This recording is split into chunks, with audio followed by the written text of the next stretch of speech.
Hey guys, and welcome back to another instance run through. This one is going to be Ascad Mazal. It's going to be the high DPS method. There's a couple ways to do this instance. This one's going to be focusing more on a burst type run, so I have two high DPS classes running with me. And my job is sort of just to keep the boss and the adds away from them and let them do as much damage as they can. So ideally this should be done in 4 to 5 minutes using this method. I will release another video doing sort of a lower DPS method if you don't quite have the gear or the makeup for this. This instance is very tank reliant, so if you don't have a good yellow captain tank, this one might be kind of hard. The tank's going to want to have high heals per second because he's sort of the main healer keeping everybody topped off. He's going to want to have the 70% fear resistance on his muster courage to mitigate some of the damage that the Shadow King's AoE does.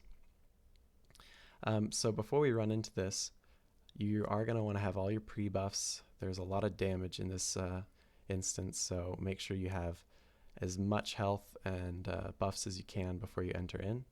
I will throw words of courage onto the two DPS classes because that lasts for a solid 20 seconds of healing, and it's just something extra you can throw on for a little bit more healing.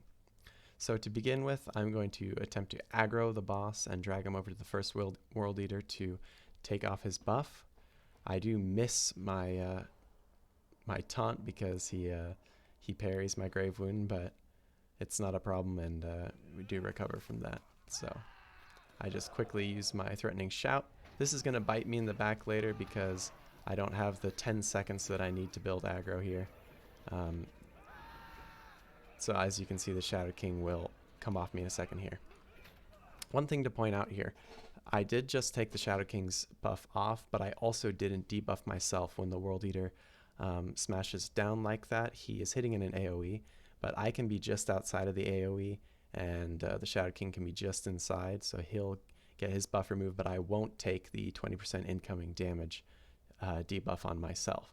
You can't do that every time, but if you can practice that and get pretty consistent with it, then it's just a nice little thing you can have to make you more survivable. So I will be dragging the Shadow King back into this corner. About here is where I lose aggro.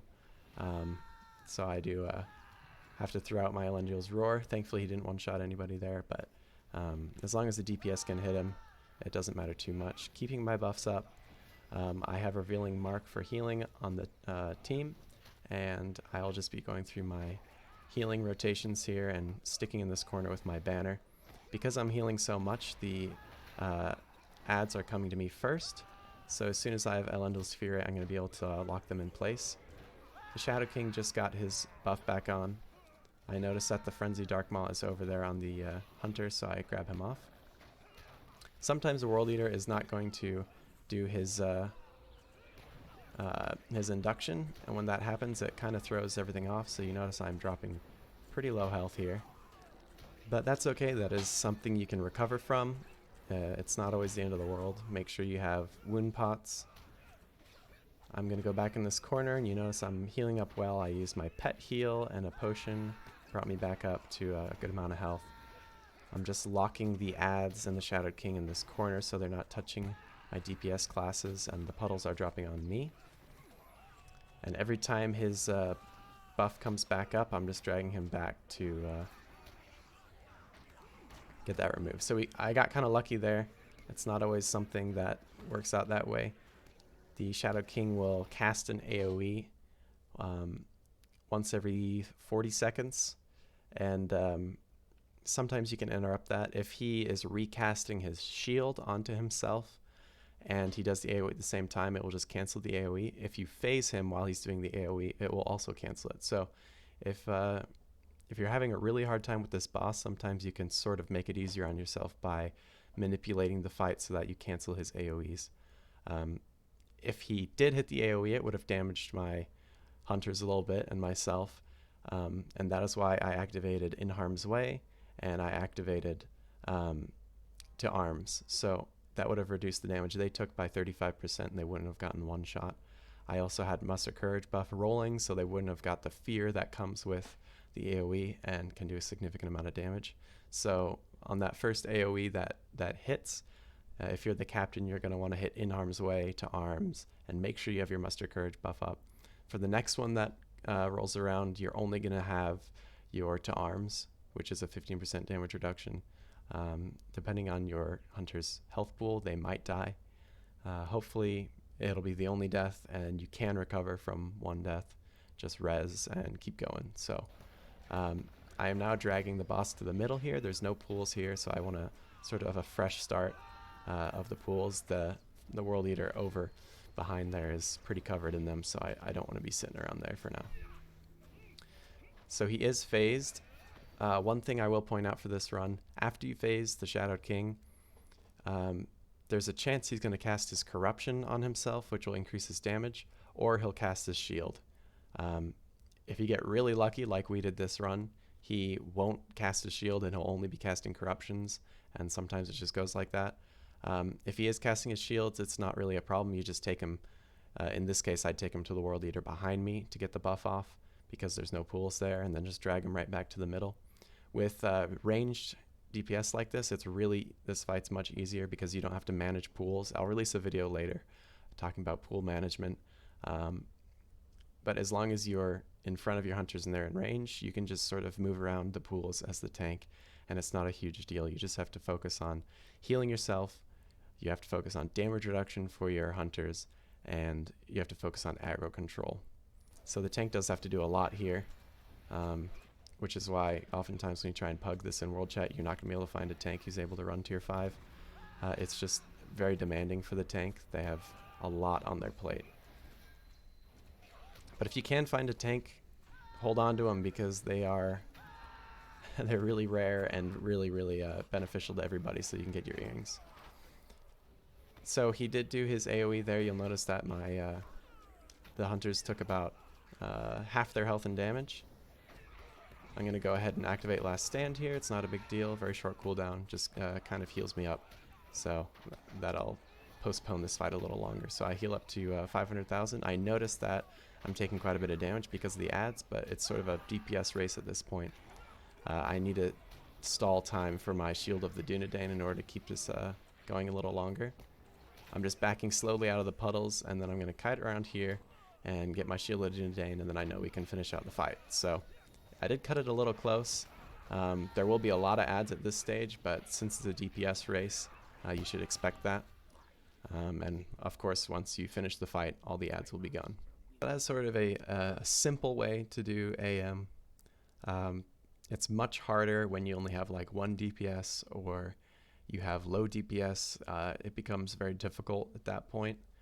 It's a completely different method that I can show you guys, but you essentially have to go clockwise around the room with your puddles, because by the time you reach the point where you started, those puddles will have despawned. But that can take anywhere from 6 to 8 minutes, which is a really long time. And I typically like to run this with 2 DPS. So I'll do a Runekeeper and a Hunter, Warden and a Hunter, Champion and a Hunter. Just any DPS class is great for this. It is possible to do it with a healer, but it's really not ideal in my opinion.